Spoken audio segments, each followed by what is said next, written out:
Hello friends, welcome back to our channel.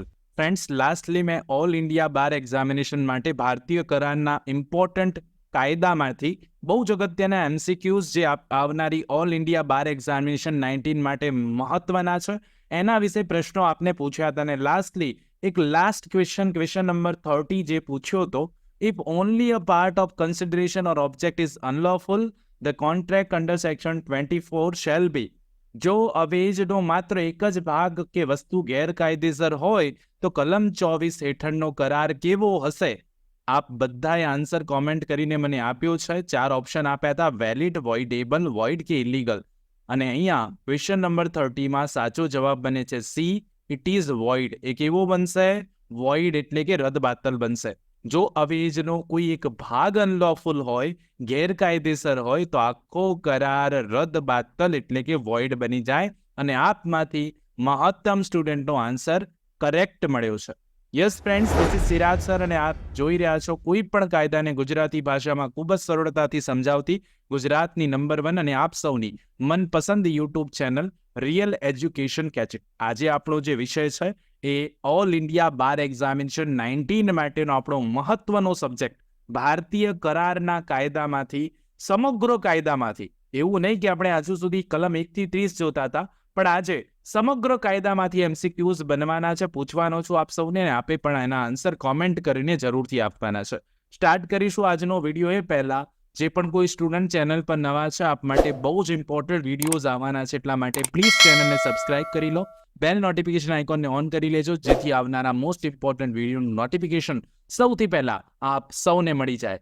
બિલકુલ સમયને name વગાડીએ, start કરીશું આજનો video.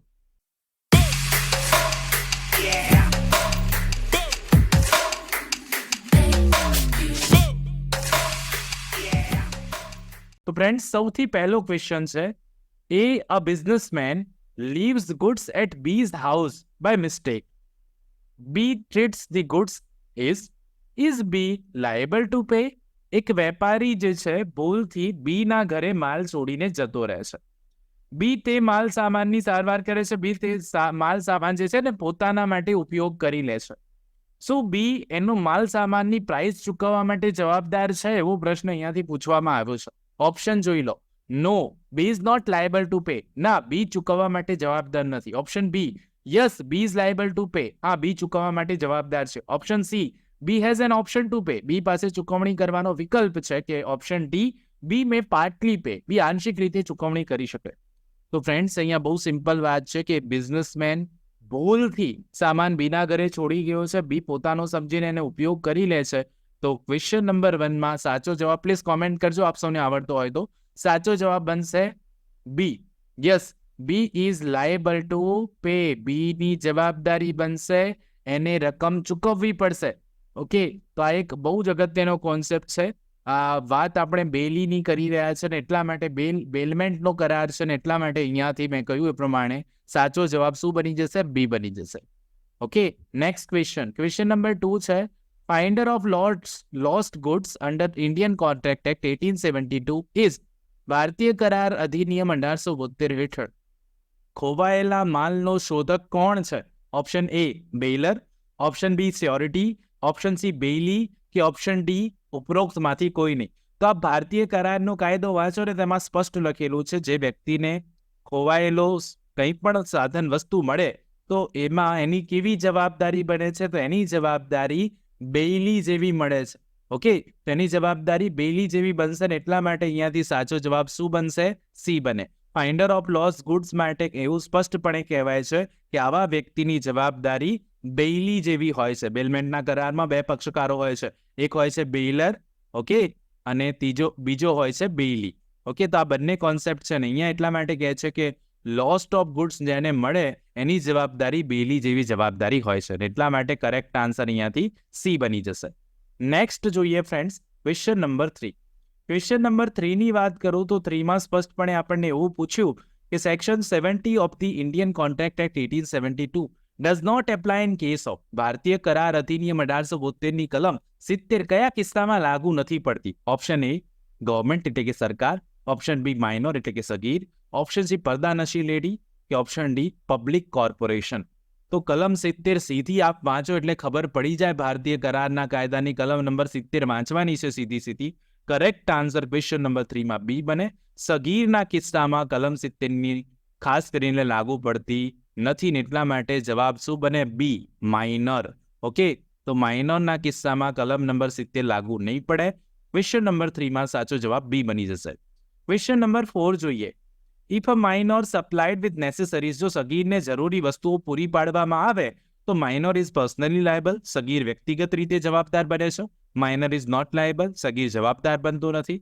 Minors estate or property is liable, સગીરની estate અથવા મિલકત જવાબદાર છે. કે minor is liable on becoming major, નાનાથી મોટા બની જાય પછી એ જવાબદાર છે. તો ક્વેશ્ચન નંબર 4 માં શું આવશે જવાબ? તો ક્વેશ્ચન નંબર 4 માં સાચો જવાબ સી આવે કે જ્યારે એક સગીર વયનો કોઈ બાળક છે અને એને જરૂરી વસ્તુઓ પૂરી પાડવામાં આવે તો સગીરની એસ્ટેટ અથવા મિલકત જવાબદાર બને છે. એમાંથી જે વ્યક્તિએ આવું સપ્લાય કર્યું છે વ્યક્તિ લઈ શકે, એમાં એનો હક ખરો. ઓકે, અને એટલા માટે સી જવાબ અહીંયાથી સાચો બની જશે. ક્વેશ્ચન નંબર 5 જોઈએ. ક્વાન્ટમ મેરિટ, ઘણીવાર આપે શબ્દ ઉપયોગ કર્યો હશે ક્વાન્ટમ મેરિટનો, તો એનો શું અર્થ થાય છે એવો પ્રશ્ન પૂછ્યો છે. અગાઉ પરીક્ષામાં પૂછાઈ ચૂકેલો પ્રશ્ન છે. ક્વાન્ટમ મેરિટનું મિનિંગ શું છે? ધ એમાઉન્ટ ઇન્વોલ્વ, સામેલ રકમ. એક્સટેન્ટ એન્ડ ક્વોલિટી, હદ અને ગુણવત્તા. તો the extent of the work done, કામની હદ સુધી. કે નન ઓફ ધી અબો, આમાંથી કોઈ નહીં.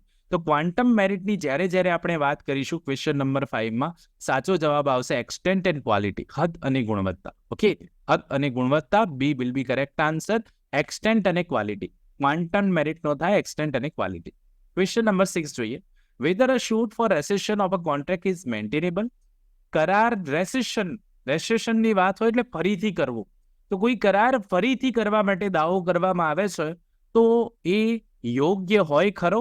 હા, ના, હોઈ શકે, ઉપરોક્તમાંથી કોઈ નહીં. તો ક્વેશ્ચન નંબર 6 માં સાચો જવાબ બી આવે કે હા, એ યોગ્ય છે. રેસેશન માટેનો કોઈ દાવો કરવામાં આવશે કરાર સંદર્ભે તો એ મેન્ટેનેબલ છે, ટકવાપાત્ર છે, અને એટલા માટે અહીંયાથી જવાબ બી બને. ક્વેશ્ચન નંબર 7 જોઈએ. A change of nature of obligation of a contract is known as. કરારના જવાબદારીના સ્વભાવમાં ફેરફાર તરીકે ઓળખાય છે. શું કહેવાય એને? જ્યારે કરારની જે ઓબ્લિગેશન છે એના નેચરમાં ફેરફાર કરવામાં આવે એને આપણે અલ્ટરેશન કહીએ, એને આપણે રેપ્યુડિએશન કહીએ છીએ, એને આપણે રિસેશન કહીએ છીએ, કે એને આપણે નોવેશન કહીશું. તો ક્વેશ્ચન નંબર 7 માં સાચો જવાબ શું આવે? જો કરારના કોઈ પણ નેચરમાં ફેરફાર કરવામાં આવે તો એને આપણે નોવેશન, નવું કર્યું કહેવાય, જેને આપણે સ્પષ્ટ શબ્દોમાં કહીએ. તો અહીંયા સાચો જવાબ શું બને? ડી, નોવેશન. કરારમાં ઓબ્લિગેશનમાં જો કંઈ પણ ફેરફાર કરવામાં આવશે તો એને નોવેશન તરીકે ઓળખવામાં આવે છે. D will be correct answer, નવાપણું જેને આપણે કહીએ. ક્વેશ્ચન નંબર 8 જુઓ. Section 62 of the contract act relates to the. કલમ 62 ભારતીય કરારના કાયદાની કોની સાથે સંબંધ ધરાવે છે? એજન્સી, નોવેશન, બ્રિજ કે કમ્પન્સેશન? તો આ તો બહુ ઇઝી ક્વેશ્ચન છે ને તમને સીધું કલમ નંબર 62 વાંચો એટલે ખબર પડી જશે કે ક્વેશ્ચન નંબર 8 માં સાચો જવાબ છે બી, નોવેશન સાથે સંબંધ ધરાવે છે. નોવેશન વિલ બી કરેક્ટ આન્સર. અહીંયાથી બી સાચો જવાબ બની જશે. ક્વેશ્ચન નંબર 9 જુઓ.